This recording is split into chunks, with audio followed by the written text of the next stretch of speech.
السلام علیکم، میں مس شبانہ شفیق۔ کلاس 3 کی اسلامیت کی بک ہے، باب اول ہے عقائد اسلام، سبق نمبر 1 توحید ہے۔ اس سبق میں ہے کہ ایک دن نبی پاک صلی اللہ علیہ وسلم کوہ صفا کی پہاڑی پر تشریف لائے اور انہوں نے آواز لگائی، اے کفار قریش، پکارا۔ تو جب سب لوگ جمع ہو گئے تو پھر آپ نے فرمایا، اگر میں تم سے کہوں پہاڑی کی دوسری طرف سے دشمن آ رہا ہے تو کیا میری بات پہ یقین کرو گے؟ سب نے کہا ہاں، کیونکہ ہم نے دیکھا ہے کہ آپ نے کبھی آج تک جھوٹ نہیں بولا، آپ صادق ہیں اور امین ہیں۔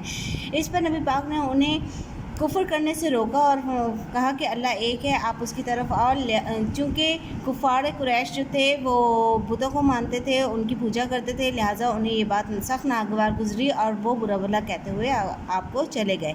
اسی طرح کچھ لوگوں نے آپ کی دعوت کو قبول کر لیا اور کچھ لوگ اس سے انکاری ہو گئے اور آپ کو اور آپ کے جو بھی ماننے والے تھے ان کو تکلیفیں پہنچانی، اذیتیں پہنچانی شروع کر دی۔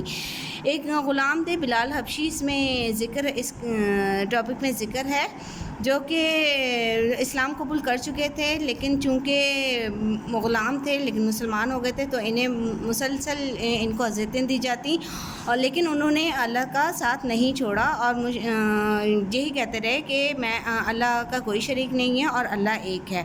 اس طرح دین اسلام میں اللہ تعالیٰ کو ایک ماننے کا نام توحید ہے۔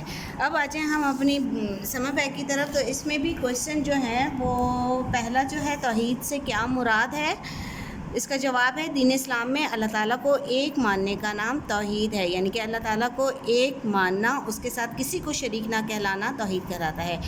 سوال نمبر 2 ہے، مکہ کے لوگ کن چیزوں کی پوجا کرتے تھے؟ کفار مکہ بتوں کی پوجا کرتے تھے، انہوں نے خانہ کعبہ پہ مختلف قسم کے بت رکھے تھے جس کی وہ پوجا کرتے تھے۔ آج کا کام صرف یہیں تک ہے۔ سوال نمبر 1، سوال نمبر 2 اسے یاد کیجیے اور کاپی پہ کیجیے۔